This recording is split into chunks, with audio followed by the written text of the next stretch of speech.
మా ఇంట్లో mutton keema curry ఎలా తయారు చేస్తున్నానో చూపిస్తున్నాను, చూడండి ఫ్రెండ్స్. ఓకేనా? బాండిల్ పెట్టుకొని అది ఇంటికి ఆయిల్ పోసుకోవాలి. కింద కదా కొంచెం onions, medium size 2 onions cut చేసుకోవాలి, సరిపోయింది కీమాలోకి. ఇంకో 4-5 పచ్చిమిరపకాయలు, కొంచెం కరివేపాకు ఇవ్వాలి. కొంచెం బాగా ఏగిపోయిందనుకో అప్పుడు నైటింగ్ పెట్టాలి. ఆనియన్స్ ఏగిపోయింది కదా, ఇక అల్లం వెల్లుల్లి పేస్ట్ వేసి ఒక 2 నిమిషాల పాటు ఏగినించుకోవాలి. అల్లం వెల్లుల్లి పేస్ట్ ఏగింది కదా, ఇప్పుడు దీంట్లో టమాటా వేసుకుందాం. మీడియం సైజు ఒక 2 టమాటాలు సరిపోద్ది.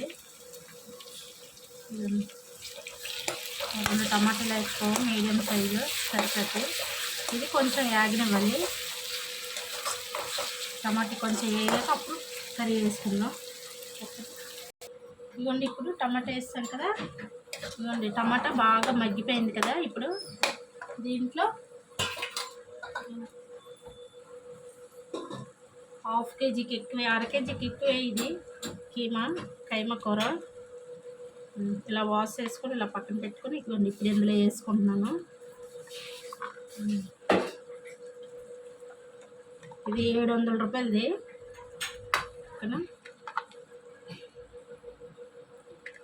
చాలా బాగుంది, రెడ్గా ఉంది కర్రీ.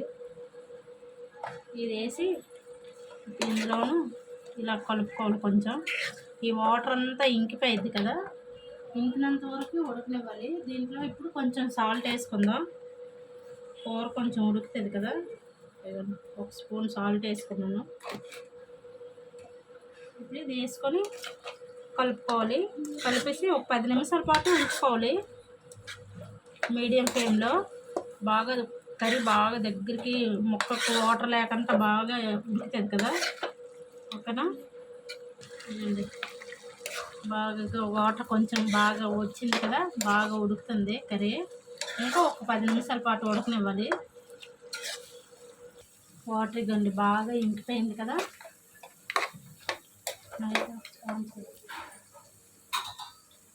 కూర బాగా వాటర్ బాగా ఇంకిపోయింది, ఇవ్వండి దగ్గరికి అయిపోయింది కూర.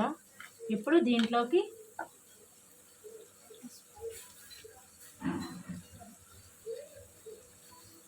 చిటికెడు పసుపు వేసుకున్నాను. పసుపు వేసి కొంచెం కలుపుకోవాలి. ఇవ్వండి కొంచెం ఉప్పు, టేస్ట్కి సరిపడాగా కొంచెం ఉప్పు వేసుకోవాలి.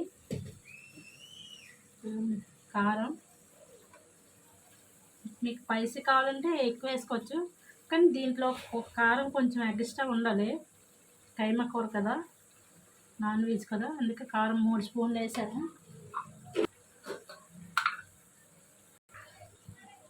ఒక 2 స్పూన్లు ధనియాల పౌడర్, 1 స్పూన్ సరిపోద్ది, ఇది చిన్న స్పూన్ కదా. 1 స్పూన్ గరం మసాలా,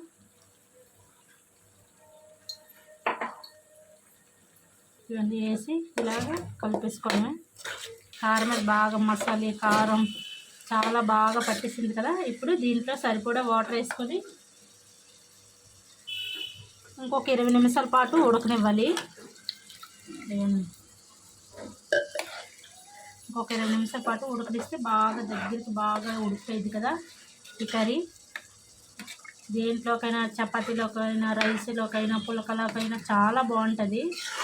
ఓకేనా? ఇది బాగా ఉడకనివ్వాలి. హై ఫ్లేమ్లో పెట్టుకొని బాగా ఉడికించుకొని మనకు ఒక 20 నిమిషాల పాటు మధ్యలో కలపాలి. ఓకేనా? 20 నిమిషాలు అయింది కదా మటన్ కర్రీ పెట్టి, ఇదిగోండి దగ్గరికి అవుతుంది కొంచెం. కర్రీ కూడా బాగా ఉడికింది, చాలా బాగుంది. ఇప్పుడు దీంట్లో 1 స్పూను మటన్ మసాలా వేసుకుందాం. ఇది వేసి ఒక 10 నిమిషాల పాటు ఉంచుదాం. లాస్ట్ ఫైనల్ అయిపోయింది కదా, కర్రీ అయిపోయింది. ఇప్పుడు కొత్తిమీర లాస్ట్లో ఇలా జల్లేసుకోవడమే. లాస్ట్లో కొత్తిమీర వేసుకొని ఇలా 1 నిమిషం పాటు ఇలా కలిపేసుకుంటే curry ready, mutton curry ready. ఓకేనా? మా వీడియో నచ్చితే లైక్ చేయండి, సబ్స్క్రైబ్ చేయండి ఫ్రెండ్స్. ఓకేనా? ఓకేనా, బాయ్. ఇలా దగ్గరికి అయిపోయింది మటన్ కర్రీ. ఓకేనా, వేరే బౌల్లో ఇప్పుడు సర్వ్ చేసుకోవడం. ఓకేనా ఫ్రెండ్స్, మా వీడియో